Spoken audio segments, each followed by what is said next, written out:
पहली क्लास हम शुरू करते हैं एथिक्स के बारे में। सबसे पहला है मीनिंग ऑफ एथिक्स, कि एथिक्स का मीनिंग क्या है। बेसिकली एथिक्स क्या है, एक स्टडी किसकी, ह्यूमन एक्शन की, फ्रॉम द पॉइंट, किस पॉइंट से कि वो कितना सही है, क्या रॉन्गफुलनेस है उसके अंदर और कितना वो राइटफुलनेस है उसके अंदर। ये इंपॉर्टेंट कीवर्ड्स हैं, इनको ध्यान में रखना है। That is the wrongfulness and the rightfulness, these are the keywords. Ethics को हम और कैसे कह सकते हैं, it's like a means versus ends, कि हमने क्या ज़रिया अपनाया प्लस में एंड कौन से एंड तक हम पहुँचे। It's a right versus right thing to do, हमारे क्या अधिकार थे और हम और क्या जो हमने किया क्या वो सही था करना। और हम ये भी कह सकते हैं कि एथिक्स इज़ लाइक अ एतमानी प्रतिकुलानी परेशान ना समाचारी। इसको लिख लेना, ये सारे इंपॉर्टेंट कीवर्ड्स हैं। दैट मीन्स कि वो मत करो किसी के साथ जो आप खुद नहीं चाहते कि आपके साथ कोई करे। एग्जाम्पल है गोपी चंद का कोला एड, हमने देखा था कि किस तरीके से उन्होंने अपने एथिक्स को फॉलो करते हुए कोला का एड, बिकॉज वो खुद कंज्यूम नहीं करती, रिजेक्ट कर दिया। जर्नलिस्ट फेक स्टोरी, अभी हमने देखी थी वॉर के टाइम पे ऐसे जर्नलिस्ट ने बहुत ज़्यादा फेक स्टोरीज बनाई जो कि एथिकल नहीं है। हेन्स डायलेमा, उसकी वाइफ बीमार थी, दवाई के लिए पैसे नहीं है, अब दवाई चोरी करे या फिर वाइफ को मरने दे, तो it is a dilemma. Whistle blow dilemma, मतलब जिस आप उसमें काम करते हो, दैट इज़ किसी भी ऑर्गेनाइजेशन में काम करते हो, किसी सिस्टम का आप पार्ट हो, तो एक तो लॉयल्टी आपकी बनती है उसके प्रति, प्लस में अब आपको सही करना है, आपको एथिकल करना है, तो आप क्या अगर वो कुछ गलत कर रहा है तो उसके बारे में बताएं कि ना बताएं। नो एजेंस क्या है एथिक्स की। सबसे पहले एजेंस ऑफ एथिक्स का मतलब है कि importance of ethics is like a core principles क्या है एथिक्स के। It's a moral intuitionism versus and moral reasoning. इसका मतलब क्या होता है, moral intuitionism, it's not a right word basically, यहाँ पे इंट्यूशनिज्म होना चाहिए था, इंस्टीट्यूशनिज्म कर दिया है मैंने। खैर, जो इंट्यूशनिज्म है मतलब क्या है, आपकी जो इंट्यूशन है आप उनकी सुनोगे, वर्सेस मॉरल रीजनिंग, या फिर आप हर चीज़ में लॉजिकली सोचोगे, लॉजिकल रैशनलिज्म लगाओगे।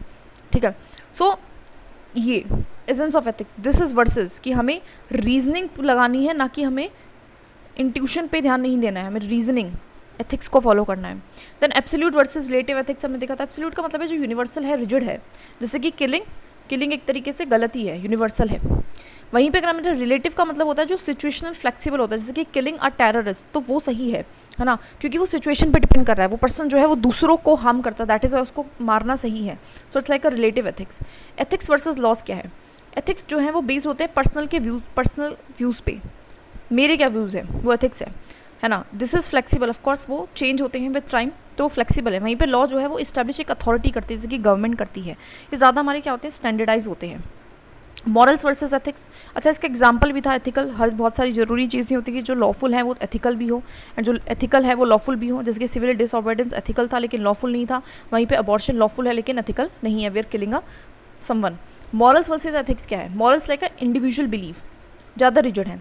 Ethics like a community driven होते हैं जनरली, कि कम्युनिटी लेवल पे क्या सही है क्या गलत है, और वो थोड़े से ज़्यादा फ्लेक्सिबल होते हैं in comparison to morals.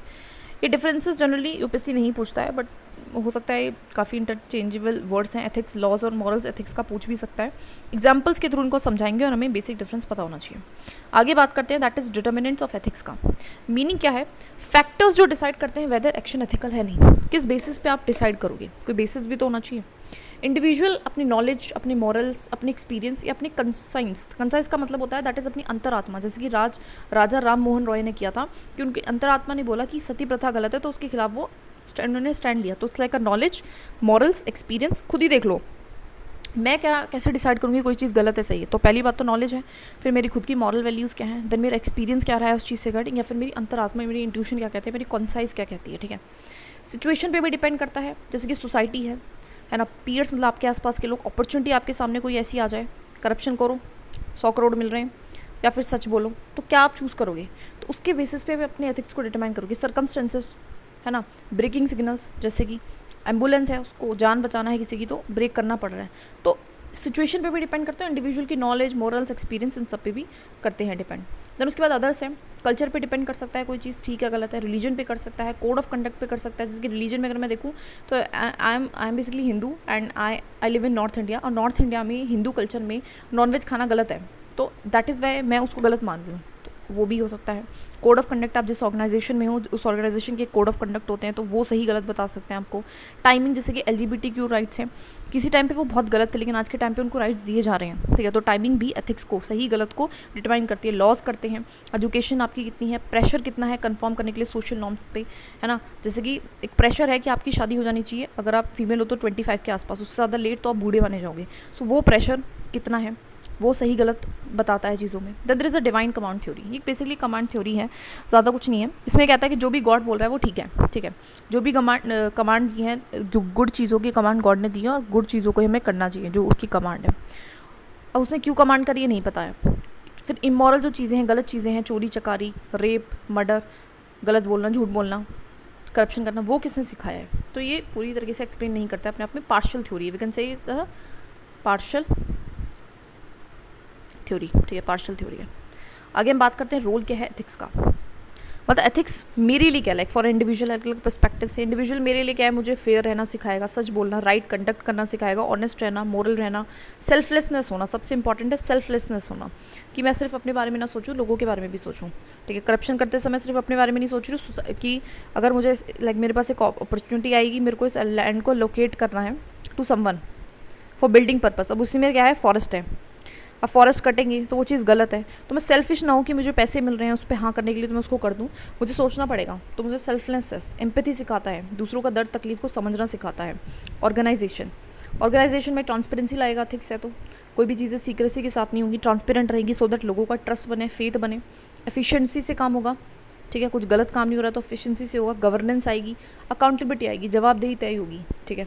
Society में क्या करेगा, जस्ट सोसाइटी क्रिएट करेगा, हार्मनी क्रिएट करेगा, लोग आपस में लड़ेंगे नहीं। अगर सब अच्छे हो जाएंगे तो फिर हार्मनी तो क्रिएट करेगा, वो सब अच्छे हो गए हैं तो फिर बुरा कुछ रहा ही नहीं, तो सोसाइटी में हार्मनी आएगी। ट्रस्ट है, सब एथिकल हो रहे हैं, सोशल कैपिटल बिल्ड होगी, वेरी इंपॉर्टेंट कीवर्ड, इसको लिख लेना, सोशल कैपिटल क्या होगी, सोशल कैपिटल बिल्ड होगी।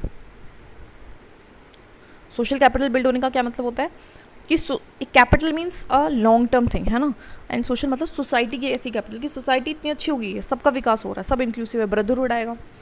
नो एथिक्स, लेकिन एथिक्स नहीं हुआ तो इन सबका उल्टा लिख दो। इन सबका उल्टा मतलब वहाँ पे फेयरनेस नहीं रहेगी मेरे अंदर, मैं ऑनेस्ट नहीं रहूँगी, मेरे अंदर मॉरल रहेगा, मैं सेल्फिश हो जाऊँगी, मेरे अंदर एम्पैथी नहीं होगा, ठीक है, एंड मैं ओपेक हो जाऊँगी टू अदर्स इमोशंस, राइट।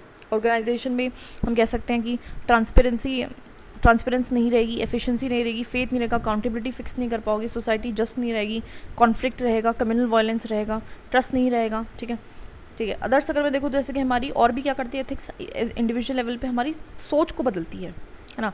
एक एथिकल इंसान अलग तरीके से सोचेगा, अनएथिकल अलग तरीके से, तो हमारी थिंकिंग को इम्प्रूव कराती है, हम डिसीजंस बेटर ले पाते हैं, हम डिसीजन सबको इंक्लूड करके इंक्लूसिव डिसीजन ले पाते हैं, वैसे है ना। सेल्फ अवेयरनेस एंड रियलाइजेशन, हमें अवेयर भी कराती है चीज़ों के बारे में, खुद के बारे में भी हमें अवेयर कराती है, रियलाइज़ कराती है अगर हमने कुछ गलत करा है लॉन्ग टर्म गेन के लिए। जैसे कि एग्जाम्पल यहाँ पे टाटा का दिया है, टाटा ने अपने एम्प्लॉयज़ को बहुत अच्छे से ट्रीट करता है, डोनेशन वगैरह देता है, तो उसने कहीं ना कहीं उसकी इमेज को बहुत अच्छा किया, तो हमारी लॉन्ग टर्म गेन के लिए भी काफ़ी हेल्पफुल रहते हैं हमारे एथिक्स, ठीक है। So this is like a role of ethics. Now बात करते हैं वेस्टर्न रिलीजियस एथिक्स के बारे में। तो बहुत सारे हैं, उसमें से 2-3 हम याद करेंगे। सबसे पहले बिब्लिकल है। बिब्लिकल मतलब बाइबल ने क्या बोला है कि 2-3 प्रिंसिपल दे सके, प्रोटेक्शन ऑफ वीक, वो वीक की तरफ की बहुत ज़्यादा ध्यान है कि क्रैक्स ऑफ द सोसाइटी में मत फंसने दो, किसी को गिरो मत, किसी को वीक मत समझो, वीक का सपोर्ट करो। एंड देन जस्ट डिस्ट्रीब्यूशन की भी उन्होंने बात करी कि हर चीज़ बांटो, एक्यूमुलेशन मत होने दो किसी चीज़ का। एंड देन उन्होंने बात करा है स्टूई वर्डशिप, इसको लिख लेना। स्टूई वर्डशिप का मतलब है कि रिस्पॉन्सिबल बनो टुवर्ड्स एवरीवन, ठीक है। रोमन ने लिए अपने कम्युनिटेरियनिज्म, इसका मतलब क्या होता है, इसको भी लिख लेना। That means her cheese community के बेसिस पे चल रही है, कुछ भी इंडिविजुअलिज्म नहीं, हमें सोसाइटी पूरा एज अ होल लेके हर एक डिसीजन लेना है। Solidarity like stand together and support each other, ठीक है। जैसे कि इसको ऐसे याद रखेंगे, जैसे सोल्जर्स जो होते हैं वो स्टैंड टुगेदर एंड सपोर्ट करते हैं, दूसरे से सॉलिडेरिटी। सब्सिडेरिटी का मतलब है डिसेंट्रलाइजेशन, मतलब जो भी डिसीजन लेना है वो अगर यहाँ के लिए आप डिसीजन ले रहे हो ग्रास रूट के लिए, तो ग्रास रूट वाले लोगों को इंक्लूड करके वो डिसीजन लो, ठीक है, तो इंक्लूसिविलिटी को बढ़ाता है। देन प्रोटेस्टेंट ने जनरली इंडिविजुअल के बारे में बोले, जिसकी डिसिप्लिन रखो, इंडिविजुअलिज्म की बात करिए। नाउ क्लास सेकंड भी मैं इसी में रिकॉर्ड कर रही हूँ, ठीक है, टुगेदर वी आर रिकॉर्डिंग। सो महाभारत, अब हम बात करते हैं महाभारत से हम क्या क्या सीखते हैं। बहुत सारी चीज़ें सीखते हैं, जिसकी गीता से हम सुनते हैं इंट्रिंसिक ह्यूमननेस। इसका मतलब क्या होता है, अपने अंदर ह्यूमन जैसी क्वालिटीज़, अच्छे ह्यूमन जैसी क्वालिटीज़, स्वभाव, अपने स्वभाव को ही बदल लेना।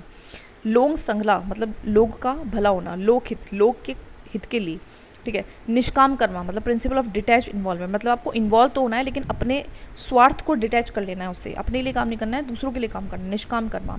सकम कर्मा, सकान कर्मा का मतलब है कि आपको शॉर्ट टर्म गेन के लिए नहीं सोचना, आपको long term pain, sorry short term pain and long term gain, ये उल्टा लिख दिया है मैंने, उसको देख लेना, ठीक है। तो आपको जैसे कि होता है ना एज एन एस्पिरेंट, आपको अभी शॉर्ट टर्म आपका जो गेन है वो क्या है, that is a short term gain होना चाहिए था, हाँ शॉर्ट टर्म गेन, हाँ short term gain, sorry sorry सही लिखा है, दैट शॉर्ट टर्म गेन। अब शॉर्ट टर्म गेन मेरा क्या होगा, that is a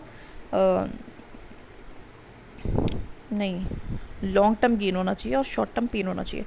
short term pain मतलब जैसे कि अभी मैं शॉर्ट टर्म के लिए एक साल के लिए अगर बहुत अच्छे से मेहनत कर लूँ तो मेरा लॉन्ग टर्म गेन क्या होगा, लॉन्ग टर्म गेन होगा दैट इज़ मैं यूपीएससी को क्लियर कर लूँगी। और मेरा शॉर्ट टर्म पेन क्या है, ये डिसिप्लिन, ये मेहनत, डेली 8 घंटे 10 घंटे पढ़ना। कैरेक्टर्स की अगर मैं बात करूँ तो बहुत सारी चीज़ें कैरेक्टर्स से सीखते हैं। देखो इसका अलग अलग एग्जाम्पल मैं सोच सकती हूँ उस टाइम पे, ठीक है, लेकिन अभी के लिए बस कृष्णा को याद रखो, दैट इज़ इमोशनल इंटेलिजेंस। बाकी सीखते हैं बहुत कुछ है, भीष्म से करण से हम नेगेटिव लॉयल्टी का कंसेप्ट सीखते हैं, ठीक है, हम युधिष्ठिर से लीडरशिप क्वालिटी सीखते हैं, सच बोलना सीखते हैं, हम उससे दैट इज़ राइटनेस सीखते हैं, दैट इज़ अर्जुन से राइटनेस सीखते हैं, बहुत सारी चीज़ें हम सीखते हैं इस पूरे कैरेक्टर में। ना बात करो रामायण की, रामायण बहुत कुछ सिखाते हैं, जैसे कि प्यार, फैमिली का बिलोंगिंगनेस काफ़ी अच्छे से दिखाई है। प्लस में उन्होंने एक ये दिया है कॉन्सेप्ट, दैट इज़ अ दुर्लभम ही सदा सुखम, दुर्लभम ही सदा सुखम। इसका मतलब क्या होता है कि लाइफ में बहुत अप डाउन आते हैं, लाइफ बिल्कुल भी ऐसे नहीं चलती है, life goes like this this this this this this, ठीक है। Attachment is root of suffering, attachment क्या है, एक रूट है, सफ़र करने का एक रूट है, this is a root of suffering, ठीक है। Attachment is root of suffering, कि आप अटैच बहुत ज़्यादा होते हो, जैसे कि माता सीता हो गई थी वो हिरन से, तो वो फिर सफरिंग उसको मिली, ठीक है। तो attachment is a root of suffering कहीं भी यूज़ कर सकते हैं। कैरेक्टर्स की बात को तो राम से हम फॉरगिवनेस सीखते हैं, जैसे वो विभीषण से हम राइटनेस सीखते हैं कि ब्रदर के ऊपर उन्होंने क्या पॉजिटिव कॉन्सेप्ट ऑफ लॉयल्टी सीखते हैं, भारत से हम राइटफुल कंडक्ट सीखते हैं कि उन्होंने दूसरों का अपना नहीं अपनाया, बहुत सारी चीज़ें सीखते हैं, आप लिख सकते हो बाकी डिफरेंट कैरेक्टर्स से सोच के। बाकी हिस्टोरिका ऋग्वेदा से कॉस्मिक ऑर्डर सीखते हो, कॉस्मिक ऑर्डर बात करें धर्म में करो, और चीज़ धर्म का मतलब भी होता है राइटनेस एंड हार्मनी रखो नेचर एंड हमारी सोसाइटी के बीच में, this can be use in any environment, किसी भी कॉन्सेप्ट में। सोशल एथिक्स, उपनिषद एंड धर्म से भी हम सोशल एथिक्स वगैरह सीखते हैं कि सोसाइटी में कैसे ऑर्डर बनाया जाए। अशोका किंग है, उनसे भी हमने बहुत कुछ सीखा है कि हमारा जो पीस है वो पहले इनर पीस आता है देन आउटर पीस आता है, ये सारी चीज़ सीखते हैं। लीडर जैसे गांधी से हम बहुत सारी चीज़ें सीखे हैं, सत्याग्रह, नॉन वायलेंस, ठीक है, और Sarvodaya, welfare of the people. Then Bhakti movement से हम सीखते हैं सेल्फलेस सर्विस होना। भक्ति में कैसे कहा जाता है कि आपको दान करना है, आपको चैरिटी करनी है, आपको दूसरे की सेवा करनी है, तो उसको कहते हैं सेल्फलेस सर्विस। सेल्फलेस मतलब अपनी छोड़ो, दूसरों की सर्व करो, उससे आपकी गॉड की प्राप्ति होगी। दैट इज़ वाई भंडारे वगैरह लगाए जाते हैं। नो टू मटीरियलिज्म, ये बोलता है कि नहीं मटीरियलिज्म में आपको इन्वॉल्व नहीं होना है, कहते हैं ना माया से दूर रहो, तो वही माया की बात करी जाएगी। एंड देन टॉलरेंस, टॉलरेंस मतलब ऑफकोर्स ये सिखाता है to control our anger, to control our greed, to control the hatred towards anyone, ठीक है, तो वो टॉलरेंस भी ये सिखाता है। उसके बाद सूफीज़्म से देखें तो oneness of being, very important principle. Oneness of being का मतलब क्या है कि हम सब एक ही हैं। जेंडर इक्वलिटी की बात करिए तो सबसे इंपॉर्टेंट है, और किसी ने नहीं करी, सूफी नहीं करी जेंडर इक्वलिटी की बात, ठीक है, इसको ध्यान रखना है थोड़ा सा। Then there comes a Islamic ethics, Islamic ethics बात करते हैं सेल्फ रिफ्लेक्शन की, सेल्फ प्योरीफिकेशन की एंड सेल्फ इंप्रूवमेंट की बात करते हैं। Self reflection, self purification and self improvement मतलब क्या है कि हम पहले सबसे पहले खुद रिफ्लेक्ट करें, अपने आप को देखें, फिर हम उस चीज़ को ठीक करें एंड देन इंप्रूवमेंट, और हर मतलब हमेशा ठीक रहने की ऐसी इंप्रूवमेंट लेके आएँ, ठीक है। इन्होंने बात करी है जस्ट डिस्ट्रीब्यूशन ऑफ रिसोर्सेज की, जो डिस्ट्रीब्यूशन ऑफ रिसोर्सेज है वो जस्ट होना चाहिए। Then there is a fair treatment to all, सबका जो ट्रीटमेंट है वो कैसा हो, फेयर होना चाहिए, फेयर ट्रीटमेंट टू ऑल, ठीक है, फेयर ट्रीटमेंट दो सबको,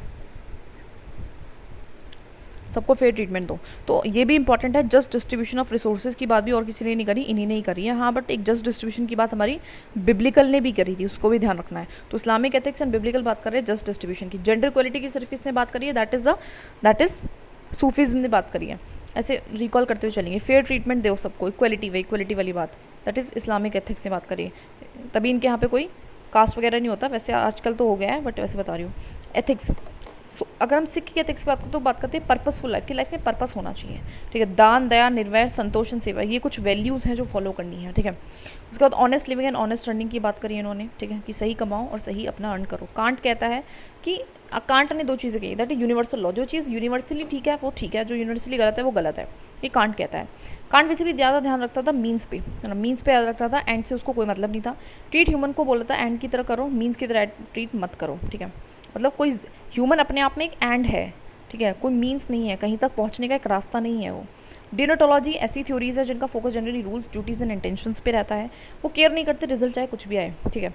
एंड मोरल ऑब्सोल्यूटिज्म क्या कहता है, वो कहता है कि इंटेंशन और result does not matter, intention हो या रिजल्ट हो दोनों ही चीज़ें मैटर नहीं करती, ना एंड ना मीन्स मैटर, कुछ भी नहीं करता when certain action are absolutely wrong. कुछ चीज़ों ने एब्सोल्यूट, एब्सोल्यूटिज्म का मतलब है कि वो बिल्कुल ही एब्सोल्यूटली गलत है, एब्सोल्यूटली ठीक है। जैसे कि अगर हम बात करें बैन करना सिंगल यूज़ प्लास्टिक को, तो एब्सोल्यूटली ठीक है ना, इसमें आप चाहे अब उसको तरीका चाहे कुछ भी हो और रिजल्ट चाहे इसका कुछ भी हो, लेकिन दिस इज़ अटमोस्ट ट्रुथ, है ना। कुछ यूनिवर्सलिज्म जैसा ही है ये मॉरल एब्सोल्यूटिज्म, इसको भी लिख लेना, ठीक है। आगे बात करते हैं कॉन्सिक्वेशनलिज्म का। ये ऐसे थ्योरीज होते हैं जिनका जनरली रिजल्ट होता है, ध्यान होता है एंड पे, and justify the means. And अच्छा हुआ तो वो मीन्स चाहे बुरा भी हो तो अच्छा कर देता है, और एंड गंदा हुआ तो मीन्स अच्छे भी हुआ तो उसको गंदा कर देता है, इस लाइक। तो फोकस ज़्यादा यहाँ पे एंड्स पे रहता है। आगे हम अगली क्लास से कंटिन्यू करेंगे इसके बारे में।